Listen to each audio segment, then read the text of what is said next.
les champions du monde en titre se sont inclinés, 23-27, face à une équipe espagnole décomplexée qui a déjoué tous les pronostics. Le Monde, mis à jour par Clément Martel, Zagreb, envoyé spécial. Entre deux équipes se connaissant par cœur et se ressemblant, on annonçait un affrontement serré.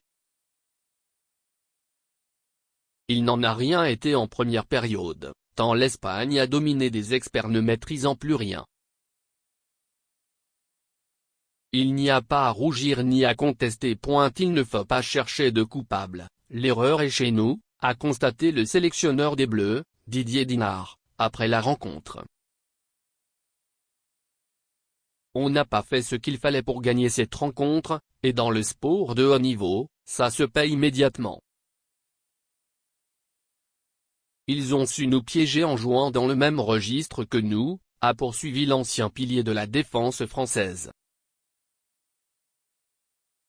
À savoir une défense agressive, visant à faire déjouer l'adversaire, et de nombreux ballons poussés en contre-attaque. Ils ont été plus forts sur le plan défensif, et nous ont fait pécher. On a eu trop de manquements pour espérer gagner une demi-finale. Porté par ces joueurs évoluant en championnat de France, notamment le Toulousain Ferran Sol, 7 buts, les joueurs de Jordi Ribra se sont détachés dès la première période, l'achevant sur un 3-0 ne laissant que peu d'espoir aux Français. De l'autre côté du terrain, les Hispanos ont fait déjouer leur adversaire en leur proposant une défense à laquelle, ils, ne s'étaient pas préparés, a expliqué un Lucas Ballot, peu en réussite, un bout. Quand on ne marque pas de but, même si on n'en prend pas énormément, forcément, l'écart se creuse, a souligné Adrien Dipanda. D'autant que Vincent Gérard n'est pas parvenu à rééditer ses exploits du match face à la Suède. Jamais les Bleus n'avaient inscrit aussi peu de buts en une mi-temps de la compétition, 9-15. On a bien défendu ensemble, et notre première mi-temps, avec seulement 9 buts encaissés, est incroyable vu le niveau de l'équipe de France, a souligné le gardien espagnol Rodrigo Corral.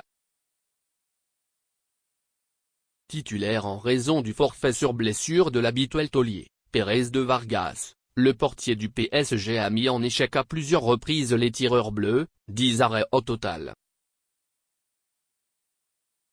Et il a été parfaitement supplanté, sur les jets de 7 mètres, par la légende Arpad Sterbik, champion du monde en 2013 avec les Hispanos. Rappelé en urgence jeudi pour remplacer le blessé, le gardien de Skopje a signé 3 arrêts décisifs.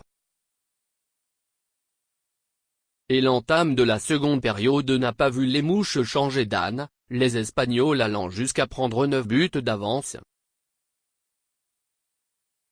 Quand on est mené de 9 buts en demi-finale, ça devient compliqué de s'imposer, a souligné un Didier Dinard fataliste. On perd le match qu'il ne fallait pas, a regretté après la rencontre Cédric Soreindo. En première mi-temps, on a été mis en difficulté. Et on a des ballons pour revenir, mais en deuxième mi-temps,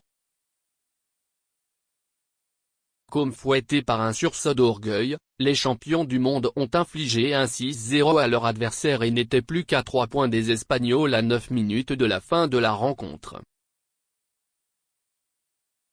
Il aurait fallu commencer comme cela, a insisté le pilier de la défense, également meilleur buteur des Bleus, 6 buts.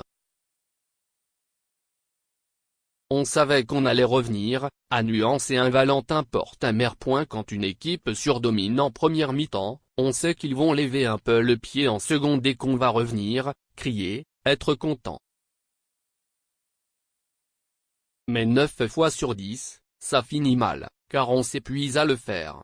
Énervé, dégoûté, voire honteux de la performance proposée par les Bleus, l'ailier de Montpellier n'a pas mâché, à vif, ses mots.